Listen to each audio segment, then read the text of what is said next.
Hey guys, it's Q&A Tuesday.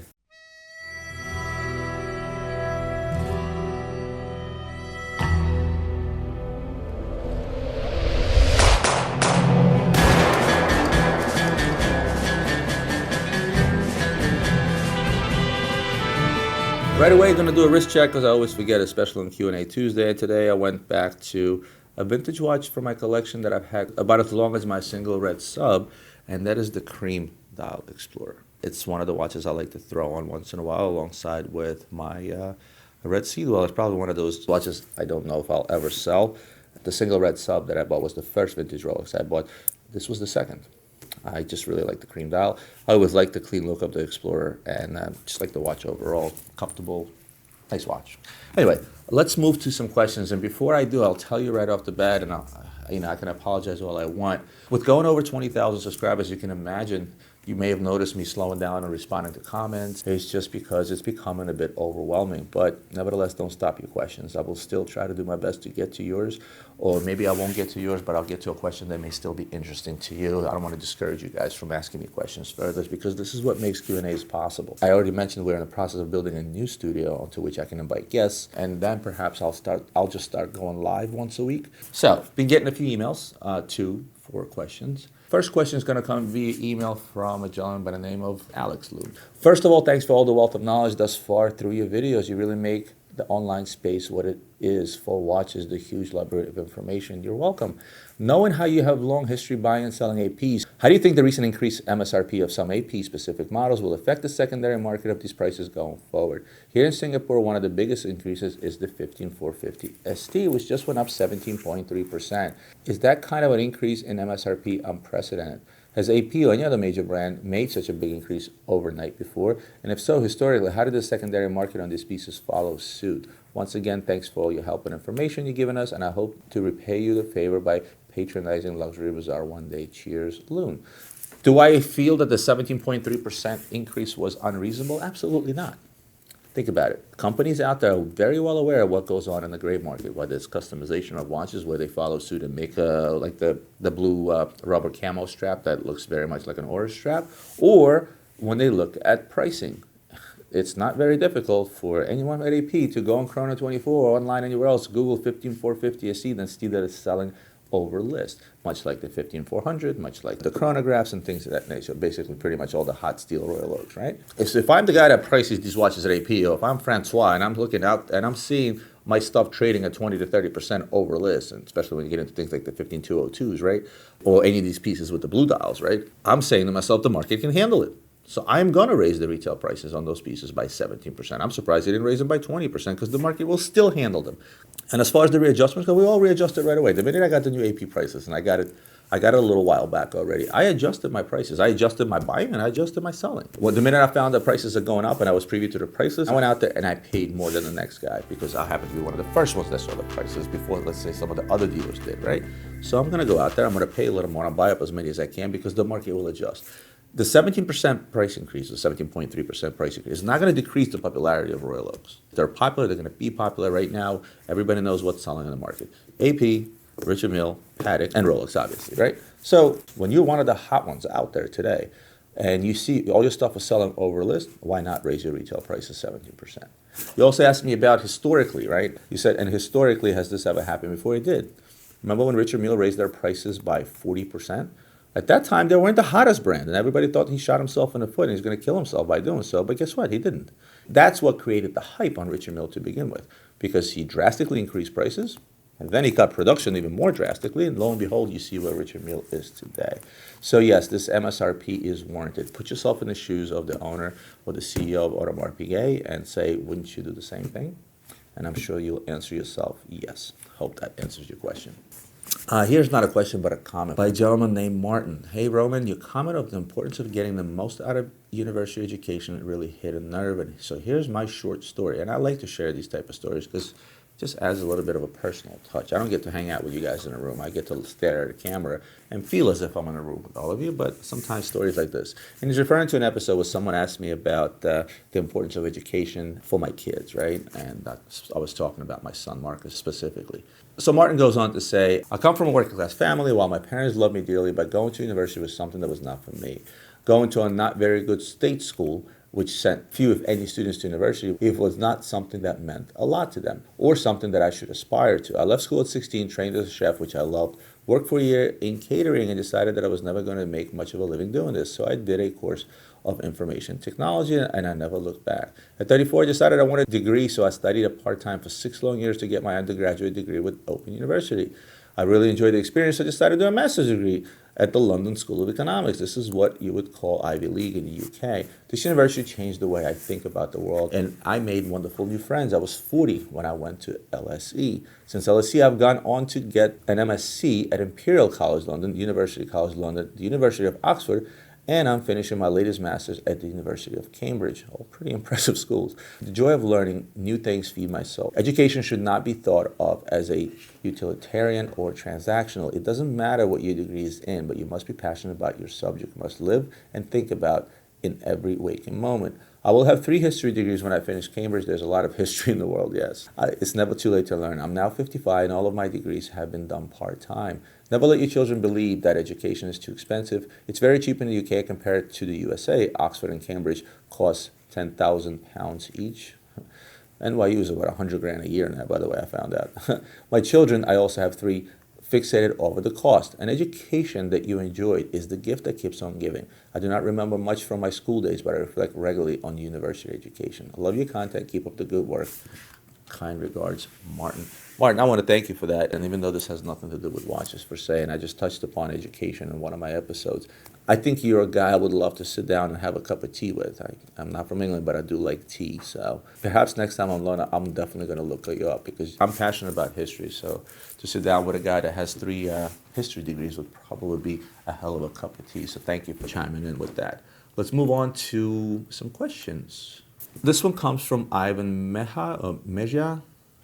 Sorry if I pronounce your name incorrectly. Roman, love your content. 2 quick questions. I want to get my first Rolex pre-owned on the 3500. What would your top choices be? I'm fine with a modern or vintage Rolex. That's a question I'm not going to answer here because one of my sales staff has already emailed Ivan with some options. But the second question I like, what are your thoughts about buying, selling watches on watch forums? Absolutely. Go for it. No problem. But be careful. I talked about platforms like eBay and Chrono24 and all the fraud that's out there. Watch forums are probably the #1 targeted place for fraud. Now, I'm not saying that every other transaction is fraud. The percentage of fraudulent things going on the watch forums are slim to none. But nevertheless, when it comes to buying and selling on watch forums, if I put myself in the shoes of somebody who's trying to scam somebody online, this would be the easiest place to do it because most of the time you're not dealing with professionals, you're dealing with a private client to whom you're either trying to sell something to or buy from. So a lot of the guys that are retail customers, let's say, or just an end user, I guess would be a better choice of words. You guys have a big target on your forehead by every single fraud method out there under the sun. I'll have Ian link the episode where I talk about the numerous fraudulent things that go on online. So you can see more on that later. So my one advice for you, yes, you can buy and sell on watch forums. #1, if something is too good to be true, it usually is. And #2, be extremely careful who you buy from, how you make the transaction, because there's a big chance of getting frauded on these watch forums. I hope that answers your question. Okay, next question again via email comes from Oliver Douglas. Oliver says, hello, I'm first sorry if this is the wrong email address. I couldn't find one related to specifically YouTube only. If you go on my YouTube channel and you go to the About tab, right? Under details, it says for business inquiries, view email address. My email address is right there, and Ian has plastered it on the screen before. So I'm a long-time viewer and a first-time question asker. Why? You should have asked me earlier. You've been around for quite a while. But I wanted to know how you would value rarer watches which you don't sell too much. I have seen in your videos you talk about sales margin where typically 5 to 10%, with dealer-to-dealer transactions sometimes being lower, and also noting that once said for less known brands and vintage watches which take a longer time to sell, you would want to be in the region of 20 to 30% margins.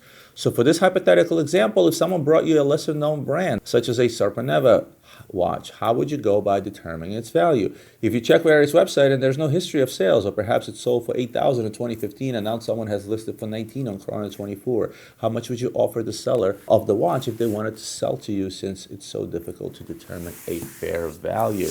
So let's talk about Stefan Sarpaneva for a second. I don't know if all of my viewers are familiar with this independent watchmaker, right? This is the guy that right on his website says these watches are not created for everyone. So he's referring to the fact that his timepieces are exceptional. He obviously doesn't make a whole lot of pieces. I will briefly say that he's probably most famous for his Lunation series, powered by the movement, as he calls it. He boasts about the in-house movement, which has extremely precise phases of the moon. I like his watches. I like independence too, don't forget. I like the fact that the case shape is very, very different, as you can tell by some of the pictures. And I like the fact that he doesn't make very, very many of them. Which brings me back to your question, how do you determine a value of something like that? Well, I can tell you how I determine a value of something like this. I may have come across his watches once or twice in my career. I've never bought and sold one. So how would I determine the value of the watch? As a dealer, it's fairly easy. I have enough friends in the business whom I can call, and they'll tell me, hey, this is what this is worth. This is my experience. I'll call guys like Steve Halleck, right? The guy I did a video with. He mainly does independent stuff, and he will know, because odds are he has bought and sold those watches.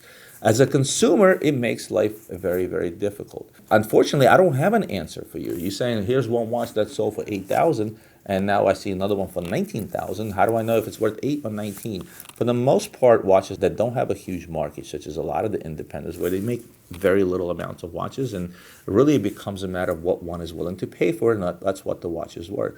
But if you were willing to pay, let's say, $20,000 for this watch, doesn't mean you can go out and resell it for $20,000. Let's say tomorrow you call and you want to trade in your stuff on Sarpaneva. What 9 out of 10 guys will do is will lowball. They'll figure out what the retail was on the watch. Let's say if the retail was $20,000, they'll throw $4,000 at you and see if it sticks. Because what a dealer would normally do is sort of look at the watch, see what it does, see the complications, see how famous this guy is, look online, see nothing there, and say, you know what, I either don't want the watch, or I'm just going to lowball it to where I feel it's an absolute steal based on my opinion.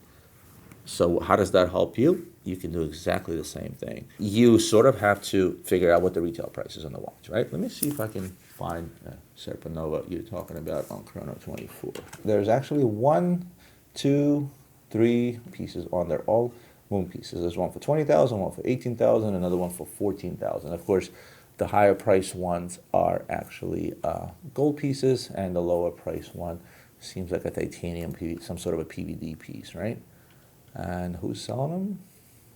It's a dealer from Paris, France. Of course, there are no retails here. Okay, so even if there is no retail online, you call Sarpaneva, say, I'd like to order this watch. What would it cost me to get this watch? Or what do you have available right now that I can buy? Let's say you get a retail price of $40,000. And then you see these guys selling this stuff for $18,000. Now, is a watch like that worth half its value? 20 off, 10 off? Who knows? Nobody knows. So what do? You can do the same thing that the dealers do when they try to buy these watches when people want to trade them in. Throw a very low ball offer at the seller and see if it sticks. And you can quickly find out what the threshold is. If the watch is up there at 18,000, start at 8 and see what the guy says. Send an email, say, listen, all due respect, I don't think this watch is worth this much. I'd like to offer you 8. And they'll come back to you with a price. Now, don't offer them $20 because then that email will get engrossed. But if something is up there for, let's say, $18,000, offer them half the value. And then see what the guy comes back with. And then go back and forth. And then find the absolute best possible price. And most likely, you will find a price close to what that dealer paid within that 10, maybe 20% margin, right? So by knowing that, kind of know the value. But it still doesn't mean that you can get out there and resell it. If you bought that $18,000 watch for $12,000, still doesn't mean that you can get out there and resell it for that amount of money. For the very simple reason that a lot of these independents don't make a whole lot of watches that will have a big pool of following and people, and again, time on market of buying, selling, trading, much like the big boys. Everybody knows the value of a Rolex plus minus $100. When it comes to guys like this, it makes it extremely difficult. And last but not least, I will give you a trick that I hate when people do to me. When I get a customer that calls in and says, hey, listen, I have this watch to sell. How much would you want to pay me? And I tell them $10,000. And they say, okay, well, can you sell me one for $10,500, right? I hate when customers do that to me, but that's another trick that a consumer can use. Call a dealer that sells a lot of independent stuff and say, look, I have one of these watches in stock. I'd like to sell it. What would you pay me for it? Or what would you take it in trade for? Mind you, pay and trade, two different prices, right? That's one last thing I could probably advise you to do. And we as dealers hate that. When a customer usually calls me, starts fishing for a price bite, pretending to sell something just to get the best possible price out of me, then take that price and goes elsewhere, that's usually an individual that doesn't become my customer eventually. But we also can feel that part out, because I'll ask you a few questions in regards to the watch, and in a matter of 2 seconds, I'll know whether you have the watch in hand or not. So be careful there as well. For those that know, will know. Hope this shines a little bit of light into picking up one of those timepieces. Here's a quick one I'll answer from a gentleman named Hauk. Hi, Ron. It would be helpful for the viewers to know your wrist size for references purposes, since you show a lot of watch wrist shots. Thanks. Thank you for that question. That's pretty smart. Now that I read that, it makes sense. My wrist size is 6 3/4 inches. Ian, if you can convert that to centimeters and millimeters, that would be great for my European viewers. Yeah, so when I put a watch on and when I talk about my small wrist size, I don't have the smallest wrist size, but it's smaller than average. I think average wrist size is what, 7.5 maybe. Again, thank you for that question. Very smart. Next, Fidel GM, FIDELGM. One, doesn't matter. Hello, Roman. What are your thoughts on Zenith? I really like El Primera 21-5. What do you think? Okay, well, if you want to talk about Zenith as a manufacturer, going back to 1865, lots of history with the brand. The El Primera movement, I mean, it's a legendary movement, right? And I never understood why Zenith isn't the top runner on one of the most popular models out there. I don't know if it has to do with the fact that we used to have Zenith VCRs, or maybe it's in the name, but nevertheless, I think very, very highly of Zenith as a manufacturer, specifically the El Primero movement, the original movement. The new Defy El Primero, to me, the skeleton one especially, I absolutely love. Absolutely love the way the watch looks. I like the size of it. I also love the innovations that went into the movement. Guys, remember, this is a new redefined El Primero movement that went into this watch, and I'll get into that in a second. Also, a little bit of history for you. Up until 1969, the Defy line was DEFI. In 1969, they dropped the I and they made it DEFY. Just a little bit of trivia for you in case you guys didn't know. El Primero is a legendary movement to begin with. They took it a step further. The movement that's in the El Primero Defy 21 has two separate escapements, one balance spring for the watch and the other balance spring for the chronograph, where one beats at 36,000, the other one beats at 360,000. Which means when the chronograph is in motion, the second hand actually runs around 1 second at a time exactly. When the chronograph runs at 360,000 VPH, you can imagine that mainspring unwinds fairly quickly. So they put a power reserve on top to show you the power reserve of the chronograph. I think they said the chronograph could only run under an hour, somewhere around 15 minutes, right? Hence they gave you that power reserve for a chronograph, which is cool all of its own. And then let's talk about prices. These watches retail around that $10,000 price range. It's a hell of a deal for what you get from a company with lots of history. I should do a history on Zenith. Yeah, I'm going to do that. I'll have a bunch of Zenith watches. I'll do a history on Zenith. But, you know, the deal that you get, especially when you can get out there and get them at a discount, at, let's say even 30 off, I think I don't remember off the top of my head, but I think the titanium one came out of the gate retailing like $8,600. Let's say if you got that watch at 30 off, you pay $6,000 for a hell of a watch, an iconic movement, and a company with a lot of history. So what do I think about Zenith? I love Zenith. And there are plenty of other timepieces I can talk about Zenith, but I'll leave that for a separate episode. But for that particular watch, get out there and buy one. It's a hell of a watch. I'm going to take one more and get out of here from Tariq Chandri. Great video once again, Roman. Thank you. Keep up the great work. My question is related to Vacheron Constantin. In your opinion, has the purchase of VC by Richemont resulted in an almost immediate decrease in demand? Why and why not? Has the quality of VC declined since it was purchased? Quick answer, no and no. The longer version, which, I'm not in for quick answers, the decrease in demand of Vacheron was resulted by decrease in demand in the Asian markets. And like if anything else, certain brands get hot in certain regions of the world, and everybody else sort of follows suit. You walked into a VC dealer 5 years ago, 4 years ago, looked on the shelves, and you saw maybe 2 watches because they were allocated maybe 7 altogether, because Asia was buying up Vacherons like crazy. It was extremely popular, and then the fad sort of changed in Asia. So when you have the biggest market that's buying up the bulk of your product, all of a sudden the fad changes and moves on to AP, richer Mille. Again, I'm not counting Rolex. Rolex is popular everywhere all the time. It suffers. I mentioned before, Ulysse Nardin and Breguet in Russia used to be a huge market for those timepieces.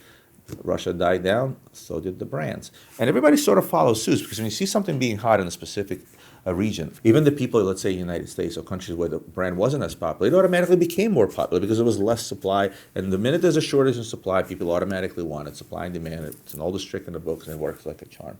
Again, when they sort of come down again, the popularity of the brand sort of died down with it. Now, Vacheron watches is still selling. We still sell plenty of Vacherons, and they're still popular. They're just not sort of that abnormal stage that we see, let's say, Richard Mille in right now, right? And everything changes, trends change, and Vacheron is the oldest running manufacturer in the world, 1755, right? They're not going anywhere. They're going to be here for a long time. They're going to continue making high-quality watches, which is your next question, said, has the quality of VC declined since it was purchased? The Richmond Group, again, I'm not at the factories, I'm not in the board meetings, but if I had to take an educated guess, and I'm fairly certain I am correct, Richmond Group has nothing to do with the manufacturers. When they acquire a certain company, you don't really mess with the manufacturing process. You don't mess with the master of watchmaking.